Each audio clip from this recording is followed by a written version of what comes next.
आणि शिवसेना उद्धव बाळासाहेब ठाकरे खामगाव तालुका व शहराच्या वतीने जे काही अतिवृष्टी झाली आणि शेतकऱ्याच्या सोयाबीनवर जो येलो मोझॅक, पराठीवर लाल्या पडला, तसेच हुमणी अळीने जे नुकसान झाले त्या संदर्भात शेतकऱ्यांना अतिवृष्टी झाल्यामुळे ओला दुष्काळ जाहीर करा या मागणीसाठी आम्ही सर्व शिवसेना खामगाव तालुक्याच्या वतीने या ठिकाणी SDO साहेबांना निवेदन दिलेले आहे। आमच्या निवेदनाचा लवकरात लवकर त्यांनी विचार करावा, अन्यथा शिवसेना रस्त्यावर येईल। कारण येलो मोझॅकमुळे आज हजारो हेक्टरचं खामगाव तालुक्यातलं सोयाबीन हे संपलं आहे, शेतकरी हवालदिल झालेला आहे। पराठीवर सुद्धा अतिवृष्टी झाल्यामुळे पानगळ झालेली आहे, त्यामुळे शेतकरी खूप संकटात आला आहे। यांनी निवडणुकीत जाहीर केले होते की आम्ही शेतकऱ्यांना कर्जमाफी करू।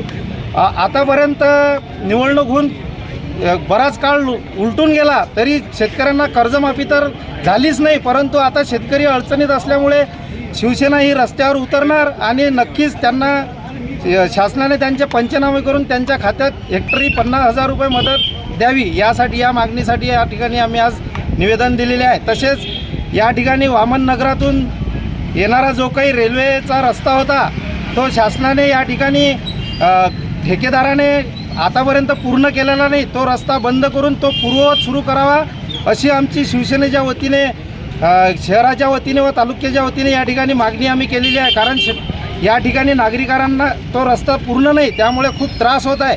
लवकरात लवकर रस्ता पूर्ण करावा व त्या रस्त्यामुळे शासनाचे जे नुकसान झाले त्या संदर्भात अधिकारी व ठेकेदारावर कारवाई करावी ही आमची या ठिकाणी मागणी आहे।